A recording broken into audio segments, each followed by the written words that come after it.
বিমলার মনে ঝড় ওঠে। সে কিছুতেই মানতে পারছিল না স্বামীর দ্বিতীয় বিয়ে করার মতো এত বড় সিদ্ধান্ত। মুখে কোনো অভিযোগ না করলেও মনে মনে দুমড়ে মুচড়ে ভেঙে পড়ে সে। বড় ভালো মেয়ে মানুষ নতুন বউ, রাতের রান্নাটা একটু জমিয়ে রেঁধো, বুঝলে? সেও খেতে ভালোবাসে আমারই মতো, বুঝলে? বিমলা, তোমার কাজ কমানোর মানুষ এসে গেছে গো। হ্যাঁ,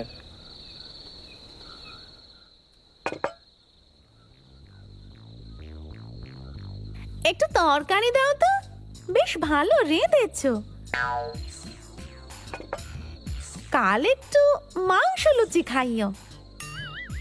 হ্যাঁ, সে আর বলতে, বিমলা মাংসটা রাঁধে একেবারে কড়াই চেটে খাওয়ার মতো।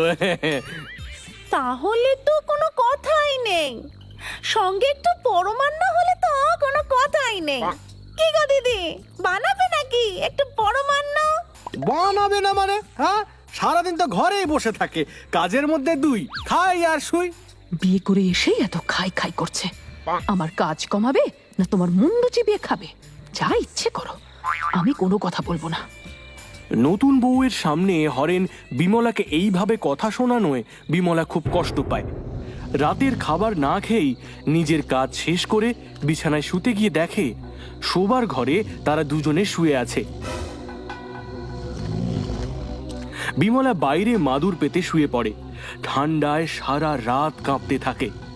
হঠাৎ এই প্রায় মাঝরাতের দিকে বিমলা দেখে একটা লম্বা হাত কুঁজোর থেকে জল নিয়ে আবার চলে গেল।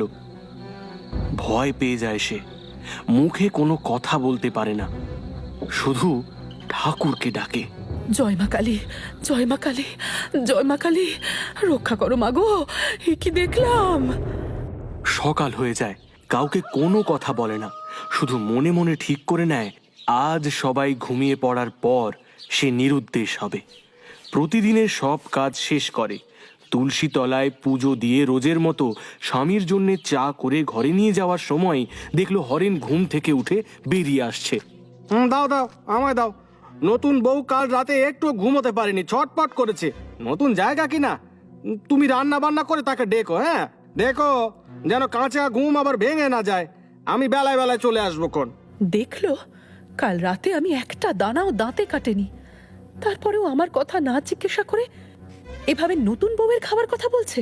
আর আমি এই সংসারে থাকবো না, আজ রাতেই যেদিকে দু চোখ যায় চলে যাব। ঠিক আছে। হরেনের কথায় বিমলা খুব কষ্ট পেল, কিন্তু মুখে কিছুই প্রকাশ করল না, কারণ পুরো কথা তার কান পর্যন্ত আসেনি। যতটুকু শুনতে পেয়েছে সেই কথার পরিপ্রেক্ষিতে বিমলা কোনোভাবেই উত্তর দিতে পারে না। সে বুঝে যায় এই সংসারে তার জায়গা কমে এসেছে নতুন বউ আসাতে। তাই বিমলা ঠিক করে নেয় আজ রাতেই সকলে ঘুমিয়ে পড়লে সে যেদিকে দুচোখ যায় চলে যাবে। এদিকে নতুন বউ ঘর থেকে মাংস রান্নার গন্ধ পেয়ে ঘর থেকে বেরিয়ে রান্নাঘরে আসে। মাংসের গন্ধ নাকে যাওয়াতে নতুন বউ কিছুতেই ঘরে বসে থাকতে পারে না, মুখ থেকে লালা গড়িয়ে পড়ছে একেবারে। না, অনেকক্ষণ বসে আছি, দেখি মাংস রান্না কত দূর এগোলো। পিস কষা মাংস চেখে না দেখলে গৃহস্থের অকল্যাণ হবে না। কই গো, গেলে কোথায়?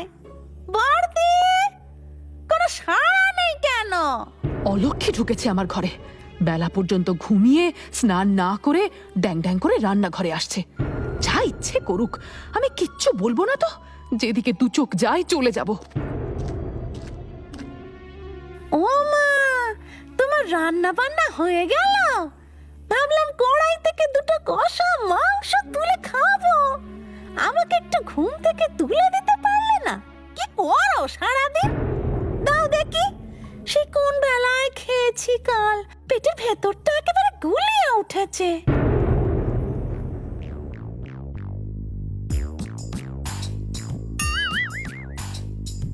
আর লুচি দেবো? দেবা বলছো কি? দিয়ে দাও। এই দুটো লুচিতে কিছু হয় নাকি? বিমলা লুচি আর মাংস দিয়ে যাচ্ছে আর নতুন বউ খেয়েই যাচ্ছে। এক বাটি পরমান্ন খাওয়ার পর যেন তার পেটটা ভরেছে। মন্দ বানাওনি, রান্না তো বেশ ভালোই করো। আর আমার জন্য একটু তুলে রেখো, যখন মন চাইবে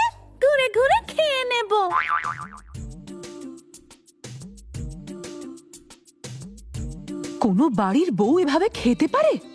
এ কি সত্যি কোনো মানুষের খাওয়া? তুমি রক্ষা করো ঠাকুর, আমি আর থাকতে চাই না এ সংসারে।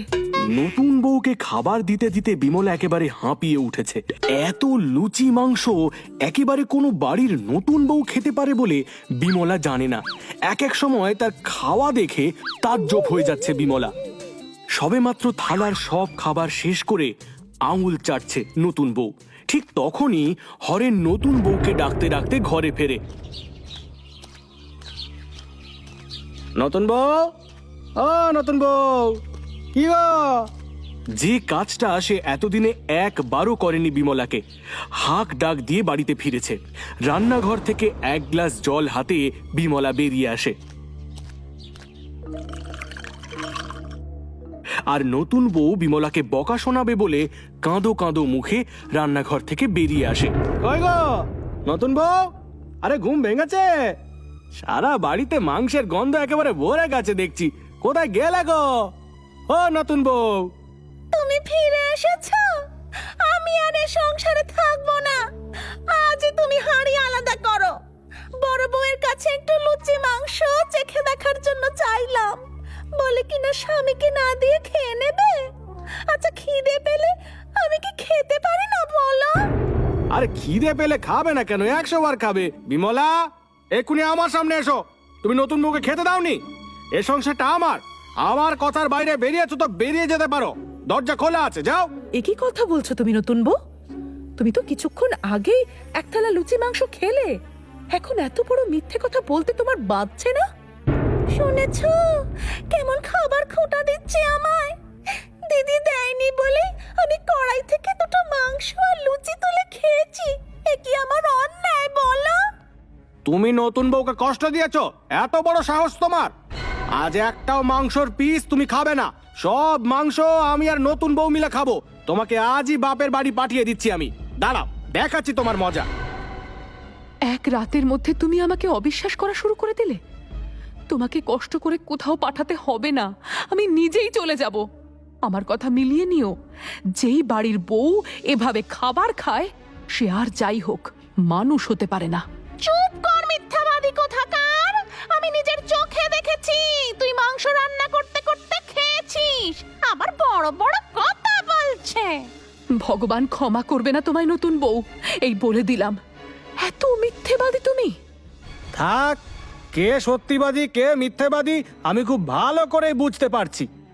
এতদিন তোমার সাথে সংসার করছি আমি চিনি না তোমায়? হ্যাঁ, মানুষটা খেতে ভালোবাসে বলে নিজে খাবার খেয়ে কড়াই চাপা দিয়ে রেখেছো।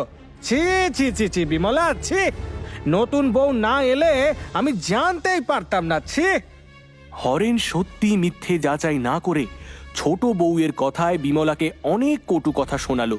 বিমলা সেই শুনে মুখ চেপে কাঁদতে থাকে। তা দেখে নতুন বউ বেশ মজা পেয়ে মুচকি মুচকি হাসে। আর সে মনে মনে ঠিক করে নেয় বিমলাকে কি কি ভাবে সে জব্দ করতে পারে। হরেন আর নতুন বউ যখন ঘরে বেশ হাসি ঠাট্টা করছে, বিমলা তখন সন্ধে প্রদীপ দেওয়া, গরুর খাবার সাজিয়ে দেওয়া সব কাজ শেষ করে সবে মাত্র সিঁড়িতে বসে একটু হেলান দিয়েছে। তখনও সে কিছুই দাঁতে কাটেনি। মনের দুঃখে শুধু অপেক্ষা করে আছে বেরিয়ে যাওয়ার, আর সে করলো তাই। নতুন বউ, আরে গেলে কোথায়? বিমলা, উফ, আরে মাথার সামনে এক গ্লাস জলও রাখোনি। কি যে করো কে জানে বাবু। তখনই বারান্দায় বসে রান্না করা হাঁড়ির মধ্যে লম্বা লম্বা হাতগুলো ঢুকিয়ে নতুন বউ সবেমাত্র সবটুকু পরমান্ন চেটেপুটে খাচ্ছে। হরেন দেখেই একেবারে হাঁ হয়ে যায়। ভূত ভূত বলে চিৎকার করতে থাকে। যেদিকে নতুন বউয়ের কোনো নজর নেই, সে তখন ব্যস্ত চেটে পুটে পরমান্ন খেতে। ভূত ভূত, কে কোথায় আছো গো? শিগগিরই এসো। ভূত ভূত, আমার নতুন বউয়ের শাড়ি পরে ভূত রান্না ঘরে বসে আমার ঘরের সব খাবার শেষ করে দিল গো। ও বিমলা, বিমলা কোথায় আছো গো? দেখে যাও, এ কি সর্বনেছি কাণ্ড গো। আরে কে কোথায় আছো, কে কোথায় আছো গো? শিগগিরই এসো গো। ভূত নতুন বউয়ের এমন ভয়ানক রূপ দেখে হরেন দিশেহারা হয়ে কান্নাকাটি জুড়ে দিল। আর হরেনের কান্না শুনে পাশের বাড়ি থেকে পঞ্চাখুড়ো কোনো মতে ঘুম চোখে উঠে এলো ওদের বাড়িতে। পঞ্চাখুড়ো রান্নাঘরের কাছে যেতেই দেখে নতুন বউ হাঁড়ির মধ্যে মুখ ঢুকিয়ে জিভ দিয়ে চেটে চেটে পরমান্ন খাচ্ছে। সুযোগের সদ্ব্যবহার করে পঞ্চাখুড়ো সপাটে একটা লাথি মারে নতুন বউয়ের পেছনে, আর আচমকা পেছন থেকে আঘাত লাগতে নতুন বউয়ের শরীরের বাকি সব অংশ হাঁড়ির মধ্যে ঢুকে যায়। পঞ্চাখুড়ো সেই সুযোগে হাঁড়ির ওপরে বিমলার রান্নাঘরের শিল নোড়ার শিলটা চাপিয়ে দেয়। অন্যদিকে হরেন সারা বাড়ি বিমলা বিমলা বলে চিৎকার করে কোথাও না পেয়ে কেঁদে কেঁদে বলতে থাকে তার বউ বিবাগী হয়েছে তার দোষেই। খুড়োর ওপরে এই নতুন রাক্ষসী বউয়ের দায়িত্ব দিয়ে সে ছুটল বিমলার খোঁজে। খুড়ো, ও খুড়ো, তুমি ওঝা ডেকে এই ভূতকে আমার বাড়ি থেকে বের করো। আমি বিমলাকে খুঁজে নিয়ে আসি। সে আমার ওপরে রাগ করে আছে গো, সেই জন্য সংসার ছেড়ে চলে গেছে।